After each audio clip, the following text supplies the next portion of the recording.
વિભાગે 6 GHZ de licence spectrum બેન્ડમાં high power equipment લગાવતી સંભાવનાઓ શોધવા માટે એક ઇન્ટર મિનિસ્ટ્રીયલ કમિટીની રચના કરી છે। 3 વિભાગોની કમિટી 1 મહિનાની અંદર પોતાનો રિપોર્ટ રજૂ કરશે। સમાચારની વધુ વિગતો લઈએ સહયોગી કરણ ગાંધી પાસેથી। કરણ, 5Gની સ્પીડ વધારવા માટે સરકાર કયા પગલાં લઈ રહી છે? 5Gની સ્પીડ કઈ રીતે હાઈફાઈ થઈ શકે છે? જી, તો સરકારે જે છે તે અગાઉ મેમાં જે 6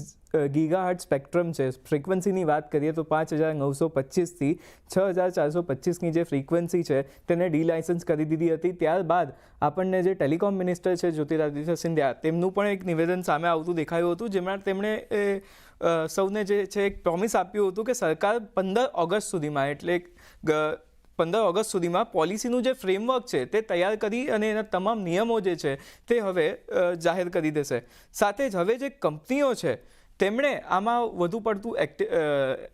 એક્સાઇટમેન્ટ બતાવ્યું છે અને કંપનીઓ આ સ્થિતિમાં હવે નવા ઇક્વિપમેન્ટ્સ, હાઈ પાવર ઇક્વિપમેન્ટ્સ આમાં ઇમ્પ્લિમેન્ટ કરવા માંગે છે અને આ માટે જ જે કંપનીઓએ છે તે સરકાર પાસેથી આ વિશે મંજૂરી માંગી છે કે ભાઈ અમે એક જો હાઈ પાવર ઇક્વિપમેન્ટ આપણે લગાવીને વધુ સારી સુવિધાઓ ગ્રાહકો સુધી પહોંચાડી શકીએ કે કેમ। હવે આમાં એક મુદ્દો